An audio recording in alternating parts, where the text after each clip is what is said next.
in which we're going, as you can see, I've definitely made my notes, in which we're going to talk about the practice of dialogic education as applied to, there we go. How do I go back?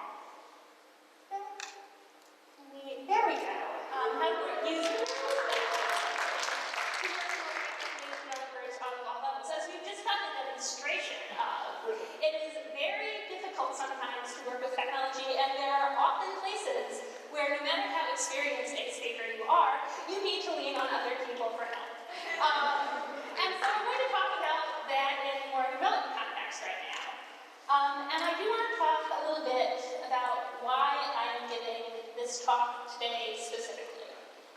About a year and a half ago, I was working at a financial tech startup where about half of our developers were relatively new to programming. Like, their titles would have been junior or mid-level if we were trying to assign formal titles to them.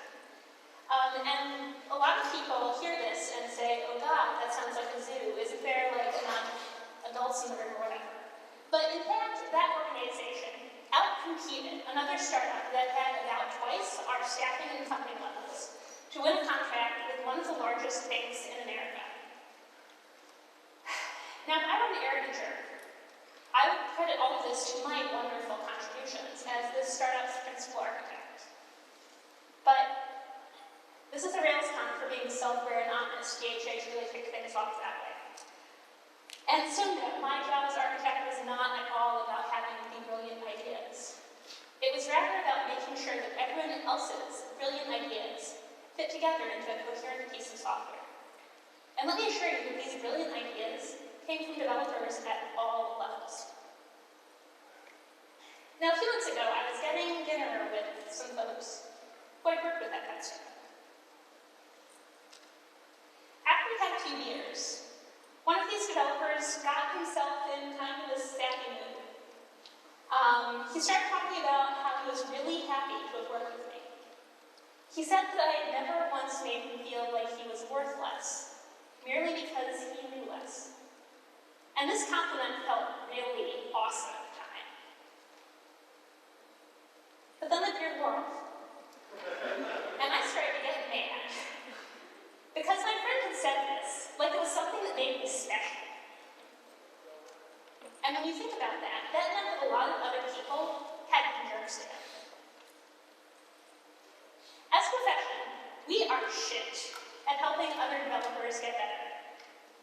We have a tendency to be condescending jerks, and this is bad on its own because it means we hurt people, but nearly as importantly, it also completely hamstrings our ability to teach effectively. This is a talk about dialogic education. Dialogic education is a pedagogic technique pioneered by Paulo Freire, a Brazilian literacy educator who began his career in the 1940s. In 1964, after a military coup, Brazil's new dictator exiled Freire. You see, he was teaching his students to think, not merely to read, and military dictators kind of not so much with that. So in this talk, I'm going to apply some of Freire's theories to developer education. I'm going to take a very broad view of what education means, because as Noel and I demonstrated with our teamwork a few minutes ago, education applies at all levels. You always have the opportunity to learn that MacBook Airs do not get along with all displays. And other things of that nature. Now, taking Freire's theories out of their original context does dilute them a little bit. When white people, like me, from rich countries like America, take other people's work out of its original context, it can often transmute into hippie nonsense. This is disrespectful, beyond its disrespect, it also makes the ideas less effective. So I'd like to encourage you all to read Frere's work directly as well. There is an English translation, and the English translation has really thoughtful translator's notes on what they chose to translate and what they chose to understand as untranslatable. The translation is a fairly dense work, but you know, David was talking up Kierkegaard and Dostoevsky this morning. I have faith in us, and Frere in the original is worth it. Now, instructors trained by Frere wouldn't start by teaching people reading, but rather by asking people about the words that they used. Frere's instructors would learn about the lives and subcultures of the folks they were working with in a very active way that was participatory rather than the anthropological practices of the time, which were a bit more observing people in their natural habitat with all that that implies. Instructors trained by Frere would instead facilitate open-ended discussions about how the words folks used influenced how they thought. This was a rather indirect way of coming at adult literacy, but it was a way that let it become a vital and relevant topic for the folks that Frere and his collaborators were working with. Suddenly, literacy became something connected to people figuring out the world around them, to understanding the social systems that they were embedded in, which in the Brazilian favelas of the 1940s were real interesting. And it let literacy be a tool for them rather than something that was being imposed on them by a social worker from far away. Because Frere's instructors started off by showing respect for the people they taught and connecting their lives to the material they were trying to teach, they were able to teach folks incredibly effectively. Before Frere's work was stopped by the military junta, he had developed techniques that let illiterate adults learn to read and write in a period of less than 2 months. So before we go into the hows and whys of bad teaching, let's look at the other side. What are the hows and whys of folks learning? There are a lot of reasons that a person might want to learn something. Maybe they want to pass a math test or get a job as a computer programmer. Maybe they just want to go to a museum and learn about dinosaurs because dinosaurs are awesome. But the biggest reason that any of us learns anything as an adult is a little different. We learn things because we've suddenly realized we need to know them. The feminist scholar Natalia Saussure calls this phenomenon emergency learning. Emergency learning is learning that you do because you have suddenly discovered that there is something you really need to know. For example, most of us learn how to unclog our toilets on an emergency basis. Day-to-day as developers, we do a lot of emergency learning, right? We practice emergency learning whenever we open Google to figure out why our spec is even doing that. Or when you frantically skim the Postgres documentation, sure that there is going to be some index type that will simplify this horrifying query, maybe? Or when we look at example after example after example of form element styling on CodePen, sure that there must be some non-appalling way of customizing select boxes. I'm speaking from deep familiarity on that one because that was my week while I was writing this talk. And so I'm going to save you that week and tell you, no, there isn't. Now, a lot of these examples imply that emergency learning is always short-term, which isn't quite the case. Someone can recognize that they're bad at databases and set themselves a project of getting better at SQL, or that they're bad at front end and therefore try to learn React. Learning React is not a short-term project. It is not solvable with a quick Google. But emergency learning is always happening in response to a need. That's, instead, its major characteristic. And what follows from that is that folks who are practicing emergency learning aren't in active mode, but rather in reactive mode. Reactive mode narrows your focus. Someone who's learning React because they know they're bad at front end isn't necessarily going to be seeking out other front end resources or learning holistically about how the different parts of the HTML, CSS, JS model fit together. Folks who are practicing emergency learning always have a narrow goal in mind. And this can be limiting, but it's true, and we need to deal with the fact that it's true. We also need to deal with the fact that they established that goal because they had a real problem that they wanted to solve. Whether it be, oh my God, why is our spec doing that? Or, oh my God, why is my toilet doing that? Because most of the other developers we're working with are practicing emergency learning, they generally always have a goal in mind. It's a goal they came to because of a real problem that they were experiencing. And this is a thing that we often forget when we're teaching people more about programming. When we teach people new information about programming in the abstract, we often think we're helping them, but aren't. Unless the information we're giving them directly connects to both that person's goal and what they perceive their problem to be, it won't come across as help. It will come across as us not thinking about the problem they're trying to solve. And, they're probably right in that assessment. Also, all of this assumes that the other person wants to be taught, which, let's take a step back from that.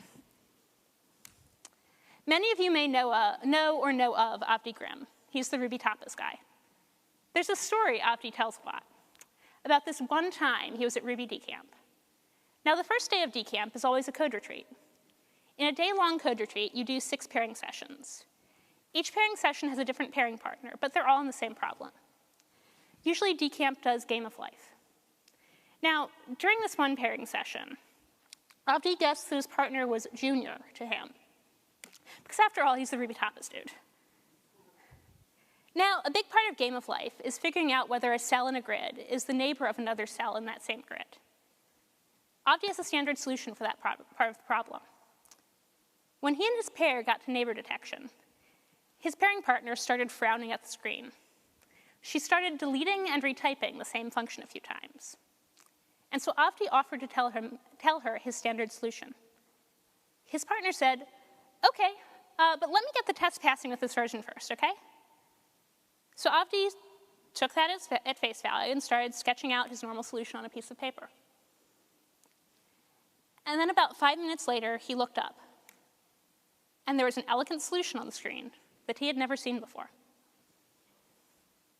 And yeah, of course I was that other developer, spoiler, but that's not the point of the story. The point is that Avdi made assumptions about our relative skill levels. And more importantly, about the roles each of us should play in the pairing session because of that. Those assumptions distorted the pairing session around them. Yeah, I was earlier in my career than Avdi. But what about the other stuff? I wasn't inexperienced in an absolute sense. I've been programming since I was 8. And I'd gone to a high school with a pretty intense math program, so I could think about Game of Life in analytic geometry terms, which wasn't how Avdi defaulted to thinking about it. I liked his solution too. I really liked how visual and concrete he'd made depicting which cells were potential neighbors of the given cell.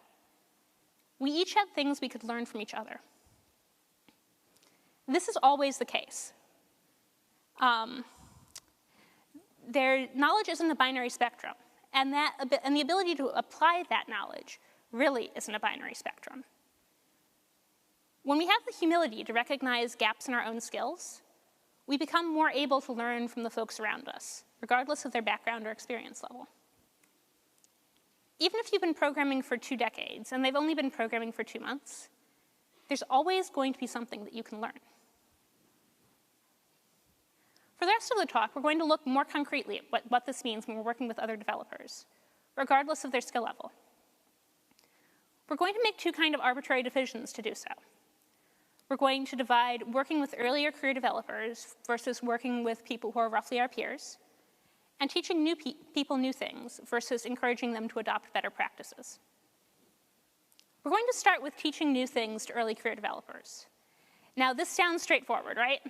They're new developers, they need to learn new things, we know things, cool. But we screw it up all the time, right?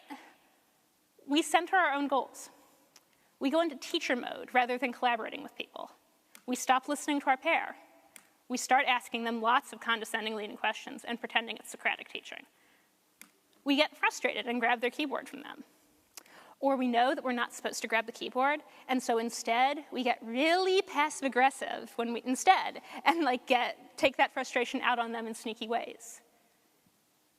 We also sometimes hide our own ignorance or mistakes instead of letting our pair see them. In short, we make it about ourselves. When we make teaching about ourselves, when we make it about our knowledge and our supposed teaching abilities, we lose track of the person we're teaching. We lose track of their needs and goals. This reduces the interaction to what we think the person probably needs to know next.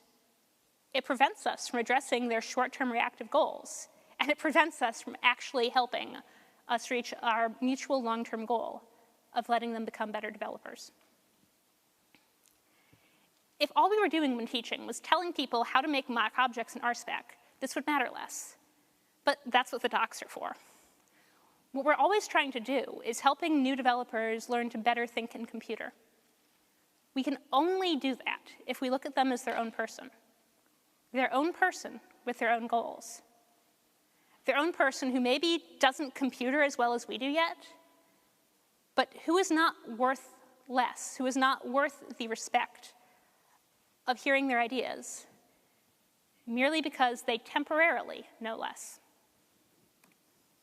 So for starters, for God's sake, stop going automatically into teaching mode when you work with early career developers. You're treating them like a charity case rather than a full-fledged developer just like you. Doing this reinforces every single weird power dynamic that is already in the room, and it makes for new ugly ones besides. It means that any good ideas that the other developer might have get pushed out of the room because teaching mode is fundamentally about monologue rather than dialogue. It makes the entire interaction about how awesome you are for knowing things, instead of about empowering the other developer to solve the problem they're working on. If you think another developer might be less skilled than you are in a particular area, try to figure out their actual skill level unobtrusively. This has several pragmatic benefits. First off, you're not risking screwing up by assuming that someone who's been programming since they were 8 is new at this. But second off, the techniques for assessing someone's skill level unobtrusively are also really great ways to not be a jerk to them in the process. It starts with paying attention to what they're doing. Read their PRs, watch them code. Ask their opinion about things. This will both give you their opinion about things, which is valuable in itself, but it'll also give you a chance to understand how they frame and put together their opinions. What they include when they're framing their opinions is a really great way to sneakily find out what they do and don't know. If you ask them why they're doing things, be genuinely curious about their answer. They'll be able to tell if you're not. That's emotional work in itself, and that's the grounding emotional work that makes all of the rest of this work. Now, going even more pragmatic for a minute, when you're working with a newer developer, try to use behavior-driven development if you can, or its close relatives, REPL-driven development and reload-driven development. Working with fast feedback loops is useful, period. But when we're using these processes when working with newer developers, we're also forcing ourselves to work on one and only one shiny chunk of a problem at a time. And this is practical because when someone is learning something new, a lot of their brain is taken up by learning that new thing. And they don't have that much brain left over for the actual problem at hand. So keeping the problem at hand to something that can fit within that tiny chunk of their brain is both deeply practical and deeply kind. Now, if you're the more experienced developer in the room, you're going to have that bit of your brain left over. And that means that you can use that part of the brain to be a walking textbook.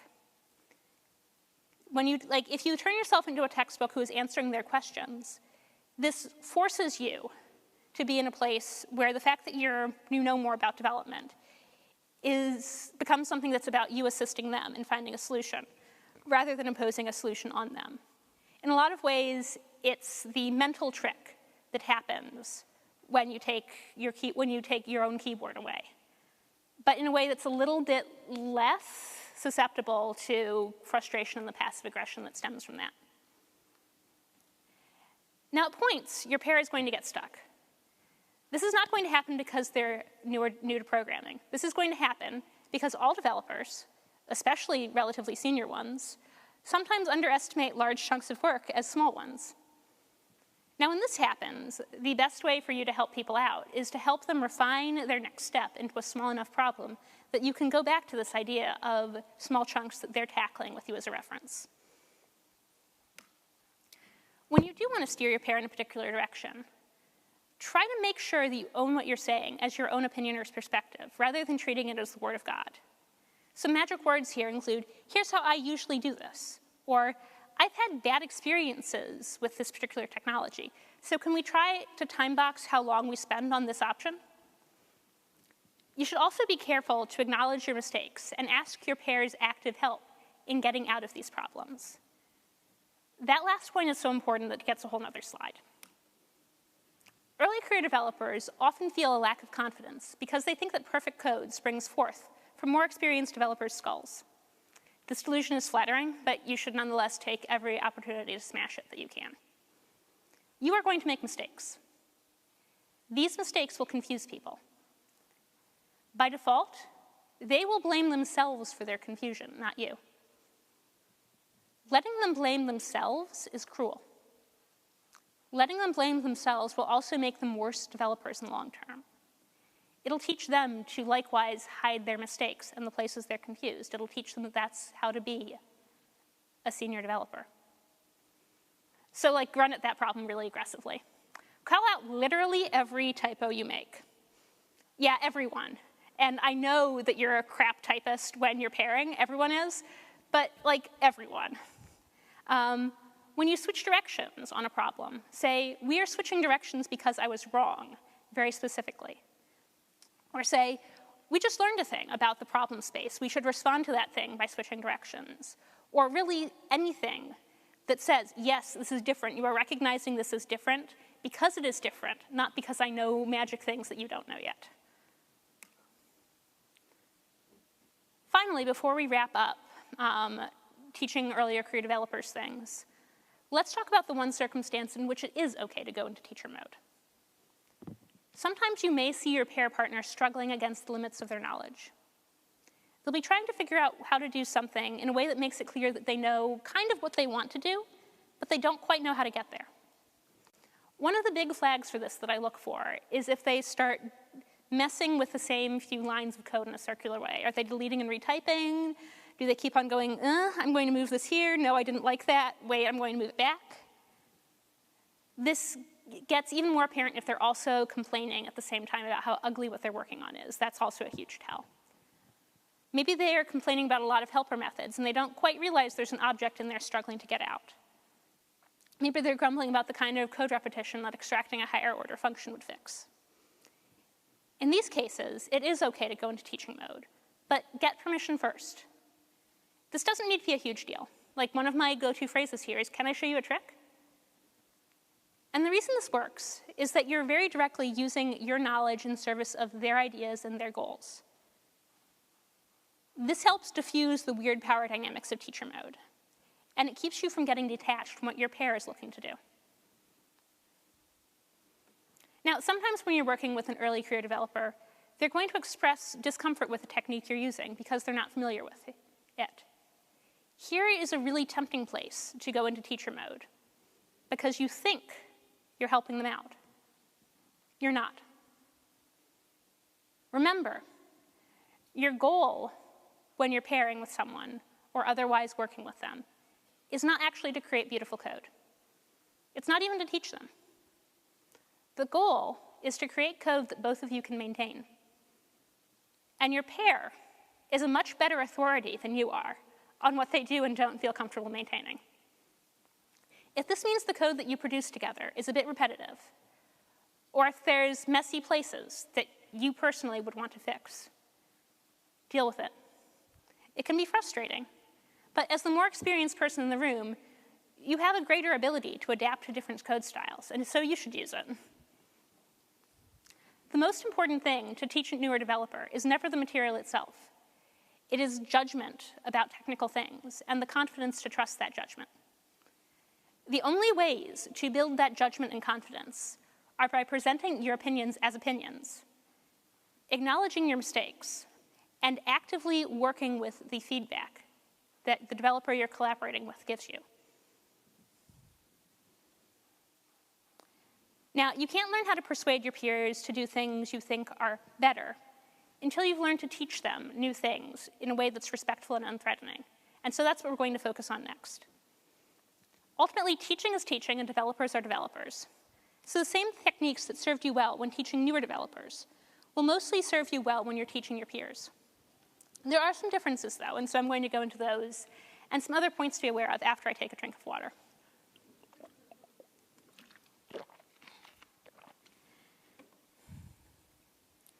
First off, your peers know more things already, and they need to learn fewer things at once.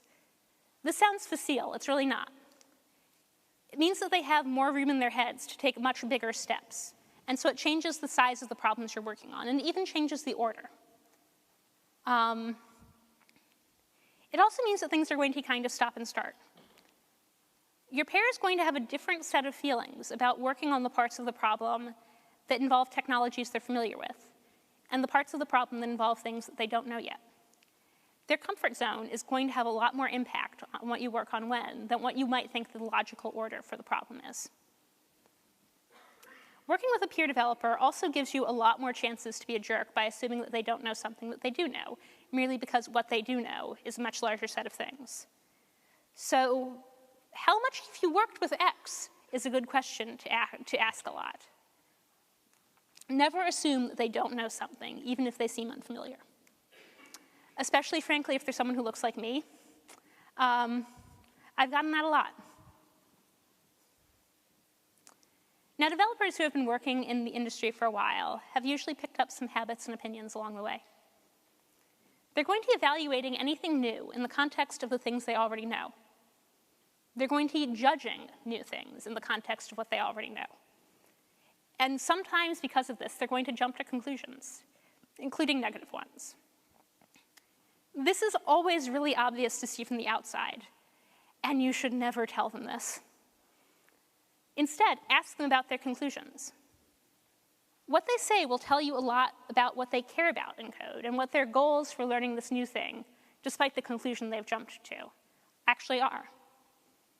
If you can give them a path to accomplishing their goals while learning this new thing and writing code that they think is good, it'll go a long way toward helping them understand the value and whys of the new technology.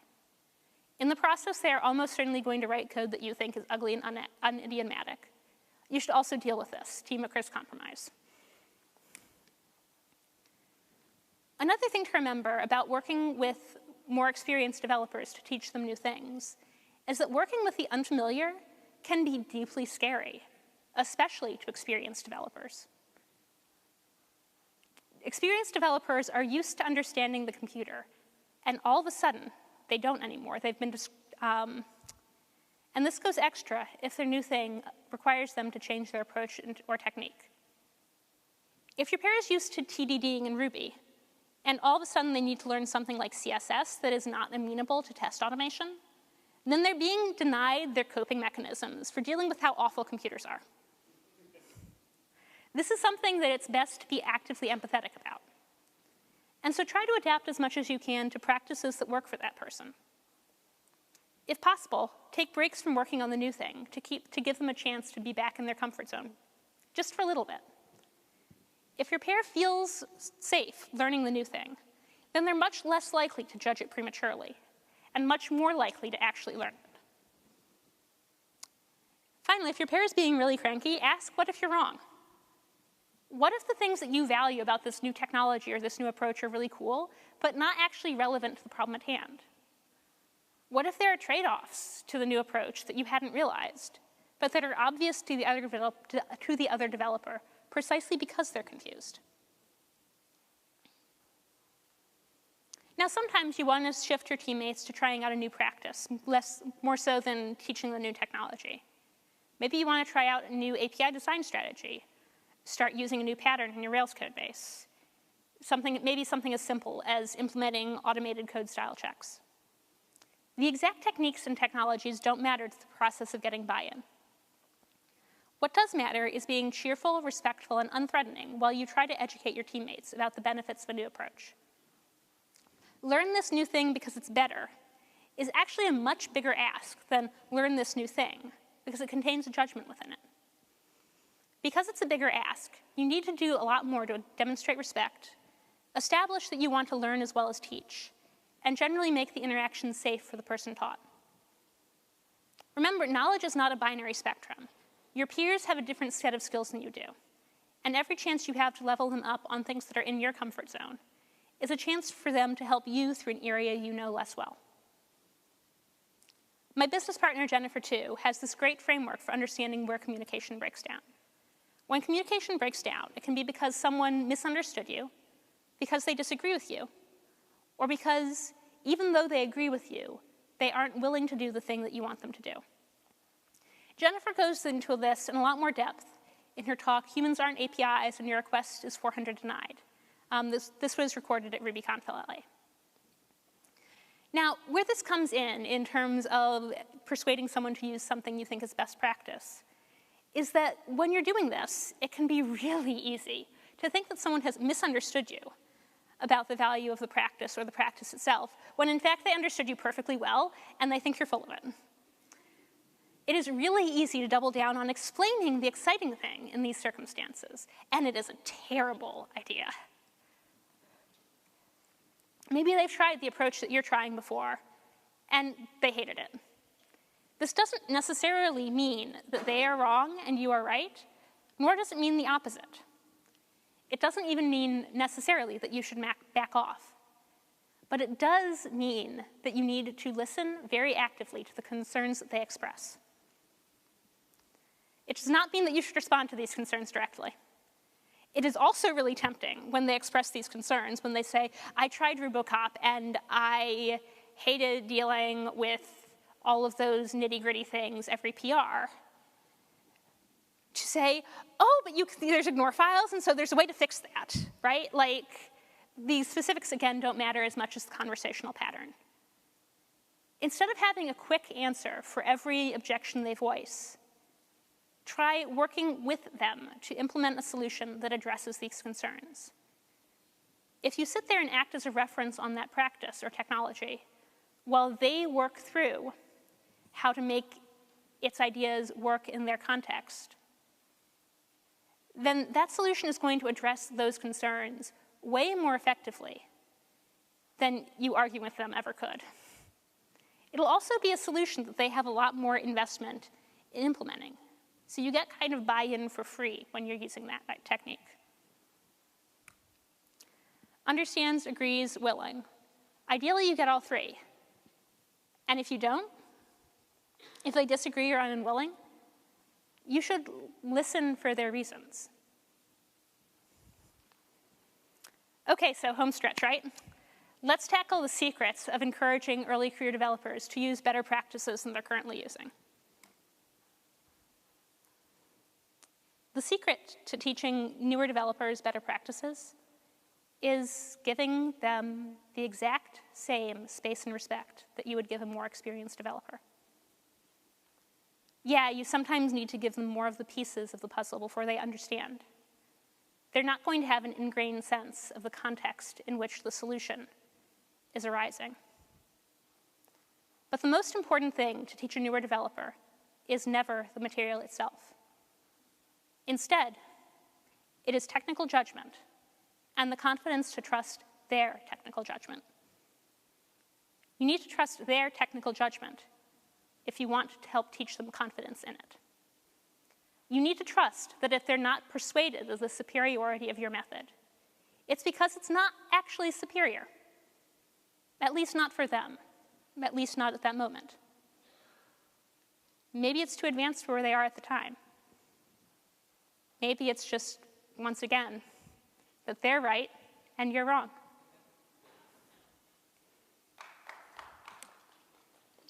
So this is me. I can be reached on the Twitters at Betsy the Muffin.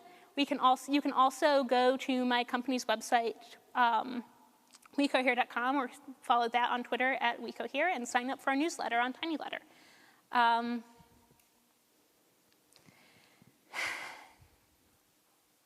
I've actually recently stepped back from a full-time role at Cohere and stepped into a board role.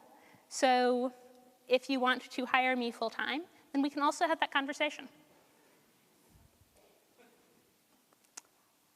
Only if the ideas in this talk spoke to you, though. I'm being really picky about culture this time around.